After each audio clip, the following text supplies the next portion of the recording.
Hi everyone, how's everyone doing? Of course, it's the Keto Coffee, and I had to represent. I had a meeting this morning, I had to do a workshop, and then I had another meeting, and I couldn't always be so open and overt, so I had to look a little bit more professional. I will be looking like this during my defense next week. Yes, I will be. Anywho, my hair seems so heavy. It's because of I used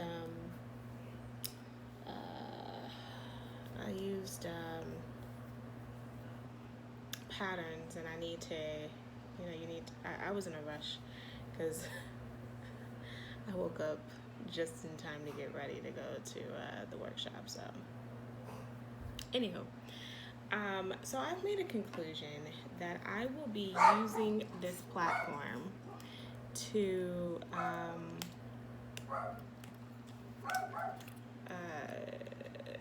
this to also promote and have a voice. My thing is not working. This sucks. A voice for of support for Kamala Harris. I think it's absolutely necessary. I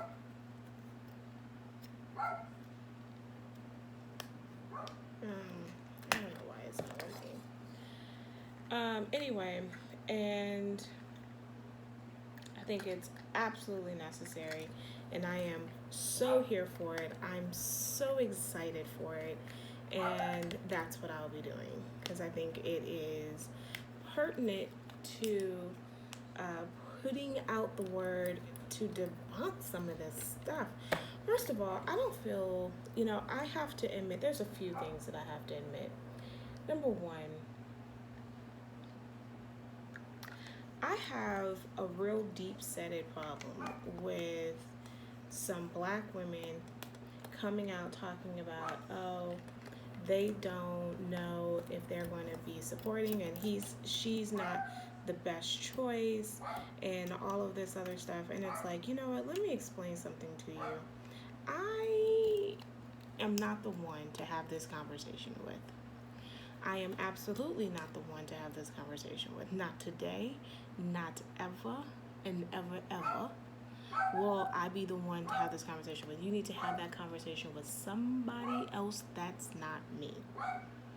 Number two, I don't understand how people think that I would be interested in having a conversation with anybody about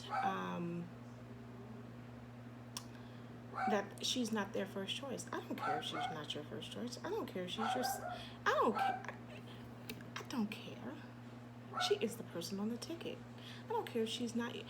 Do not start a sentence with, she wasn't my first choice, but. Let me tell you why I don't want to hear that sentence.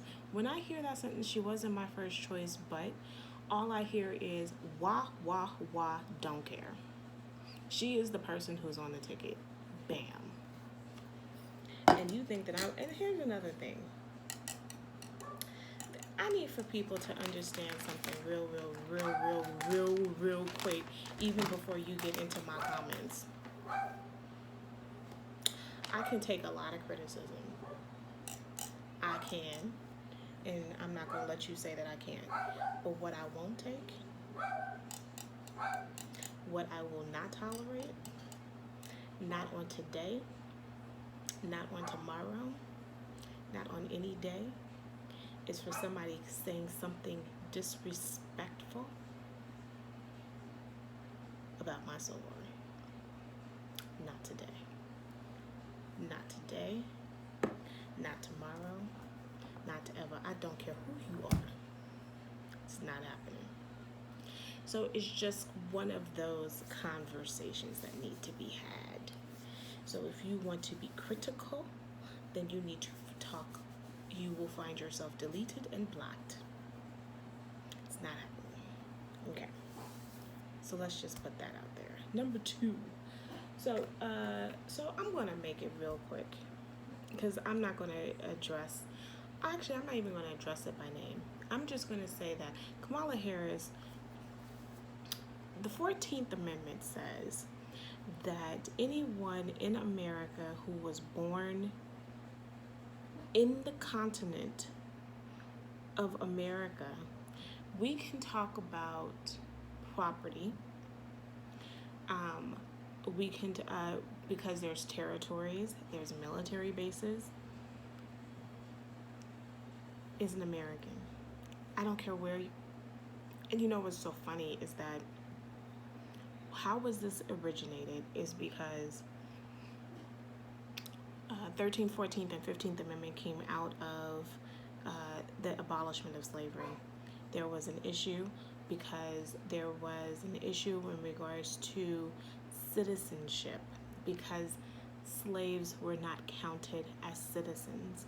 And so there was Congress wanted to ensure that they would be counted as citizens. And so that is what was happening. They are counted as citizens because of the 13th, 14th, and 15th Amendment. Period.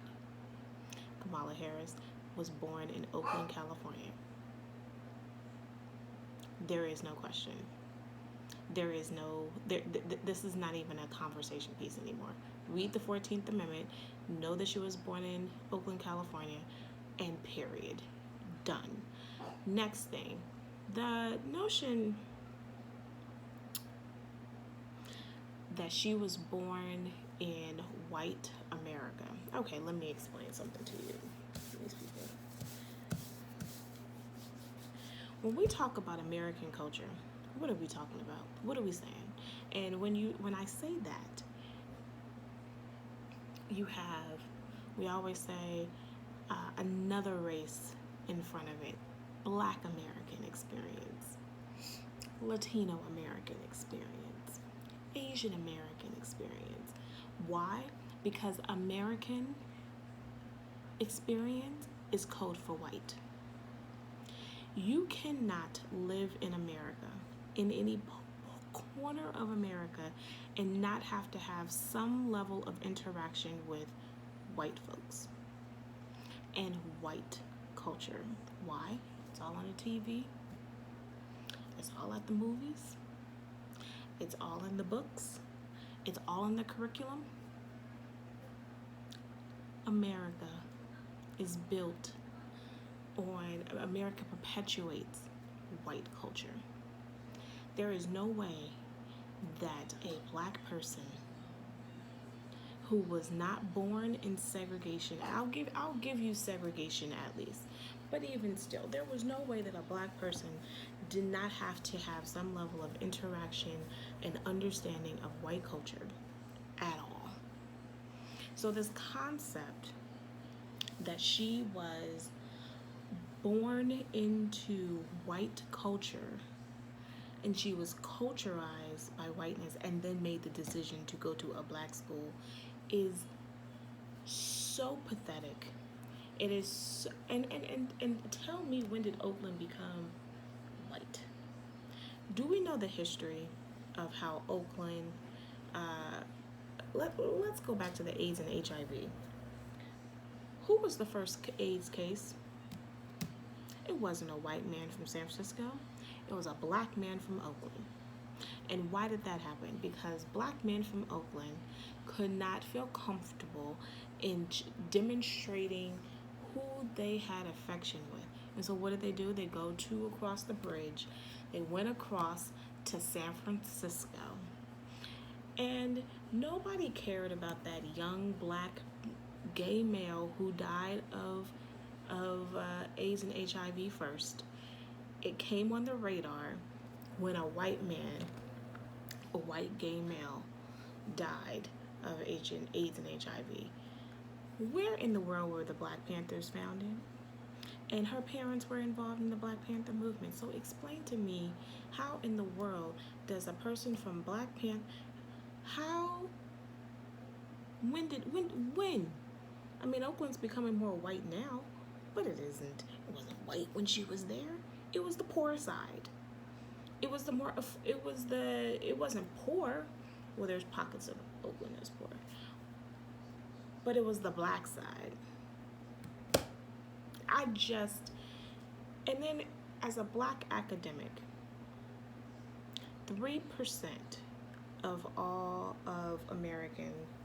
people who have a college degree has a PhD. 3%. Out of that 3%, there's not that many of us who are black. And so the concept that academia, especially in California, and I should know, 75% of all full-time faculty is white. In 2020, 75% of all full-time faculty is white. I have been on a crusade for more representation outside of the part-time realm for the last couple years, because it is just not equitable. White folks hire white folks and they leave us out, and that is what it is. And so this concept that her two parents, who were activists, who were professionals, who were professors and researchers, lived in a white world,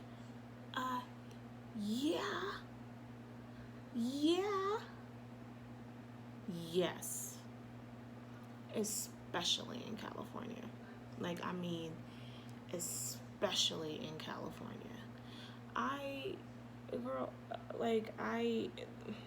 The Washington Post, Newsweek is just already on my nerves. And to be frank, Newsweek, if you're a credible news source, I'm gonna need you to issue an apology. I'm gonna need you to be careful on what you publishing. Just under the guise of opinion is ridiculous. You cannot have somebody publish in your paper a conspiracy theory that is offensive, demeaning, and racist. And I'm gonna be frank, we ain't here for it. We not here for it. We weren't here for Barack Obama, and we darn sure not gonna be here for it for Kamala Harris. We are not the ones. We're not the ones. We are not the ones. Anywho, I do actually have a review though. And I'm going to be at this Kamala, you don't understand, I'm going to be at Kamala Harris constantly. Yeah, let me be frank. Since we're going to be doing reviews, and I'll do a movie review later on. I get that. I'll do Jamie Foxx, because I did watch Jamie Foxx's movie. I'm there with you. I did watch the Jamie Foxx movie that came out. I liked it. I will do a whole little review on it in another video, but it ain't gonna be this video. I'll do it later on today. White Fragility. I'm reviewing the book. So White Fragility, I'm gonna tell you what I like the most. The very first sentence is, it's this white woman who's been talking about equity, and she discovers, you know what? These white folks don't care about equity. Really? No. She said this book is for white progressives. Despite our conscious intentions, make life so difficult for people of color, and don't they? This book is for white progressives who make life difficult for white folks, for black folks, for Latino folks, for Asian folks, for anybody who ain't white.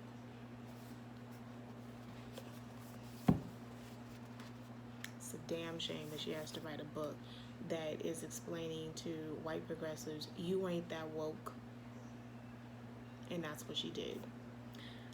So I'm gonna see y'all on the flip side. Oh, by the way, I'm actually gonna be in an article for the Malibu Times because of their Black at Pepperdine. It looks like their black at Pepperdine is making some news, which it should, on Instagram. If you haven't seen it, go check out Black at Pepperdine. And on top of that, if you, I don't know why I'm not stunned. I don't know why I'm not like moved. But the current president of Pepperdine, is not doing a thing. And it looks like the black students are going to hold him to the toe because this is unacceptable. It is unacceptable that you are not acknowledging the black experience at Pepperdine. But anyway, I'm going to be in the article. I'm going to be featured in the article. So I'll talk to you later. Bye.